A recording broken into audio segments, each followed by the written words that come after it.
Hi, I'm Patrick Sullivan. This is Recurring Insight, and for this episode, I'm going to be talking about Mana Tithe.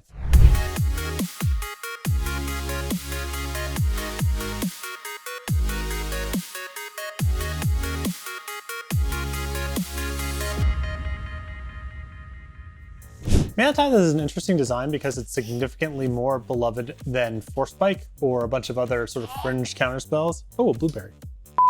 So there's a lot to unpack there as far as color shifting goes, and how that can make a design that's kind of repetitive feel novel in another color, and also how the context of different colors having different effects can make certain designs more or less appealing, obnoxious, or powerful.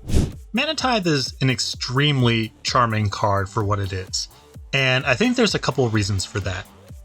The start of the list is going back to when the card was printed in Planar Chaos, and I think an issue that set has kind of structurally is that you have some designs that are color shifted that are originally this card was printed in the wrong color, now we're putting in the right one, like Prodigal Sorcerer to Prodigal Pyromancer.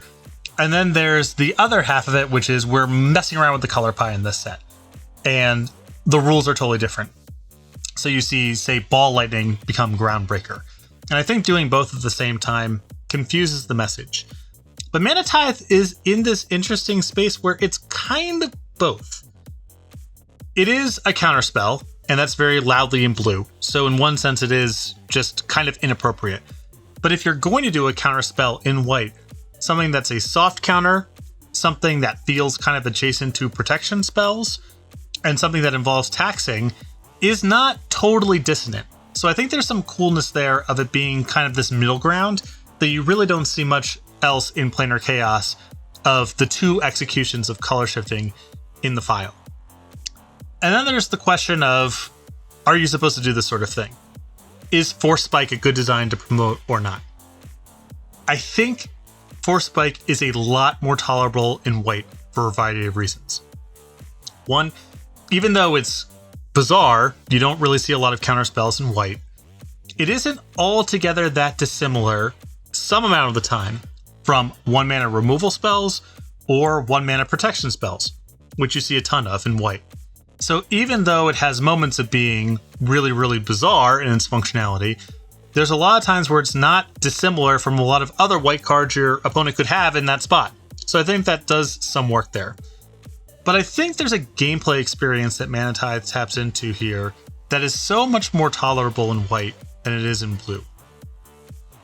When you're playing against Mana Tithe, you often have the experience of being able to wait it out, or if the possibility is there, you can wait it out, because it gets played alongside a bunch of other non-counter spells if your opponent is in white. And so you have this decision of, do I wait it out? What's the odds that are there? And what's the cost benefit analysis of trying to wait this thing out? That is way less the experience playing against blue, because Force Spike in blue often appears with a bunch of other counterspells. So there's a bunch of time sensitivity in that experience to getting the cards out of your hand as quickly as possible, because soon your opponent's going to just be able to leave up counterspell mana for the whole game. Force Spike is so much more frustrating when it is played alongside Counterspell and Dismiss and Forbid and designs like that, because you don't have the experience of waiting it out. It gets captured by other cards if you wait. And so Mana Tithe's uniqueness, the fact that if your opponent's not playing blue, there are no other counterspells there, I think does a lot of work there. The other part of it is, it doesn't get played alongside cantrips. And what happens with Force Spike and similar cards in blue is, your opponent has opportunities to shuffle them away or scribe them in the bottom, and so you're often playing against it in its optimal circumstances. The color blue does a lot to insulate you from the downside risk of cards with a high degree of volatility and variance in their efficacy, like Force Spike. In white, your opponent kind of has to make do with it, and so there's this experience when your opponent gets you with it, of like, they kind of earned it.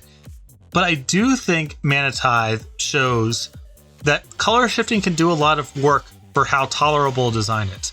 There are some mechanical spaces in Magic, like counterspells, discard, land destruction, that aren't intrinsically bad if your opponent plays one of them, but the experience of having those cards played over and over again can be really repetitive, frustrating, and boring.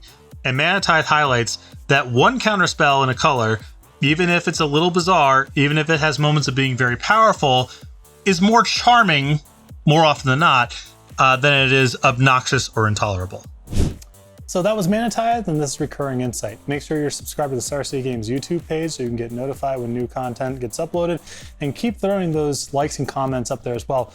My numbers are like suspiciously good of views in relations to likes and comments, so keep that going. I'm getting through the requests, and as you can see, I have some mouths to feed, so just keep it coming.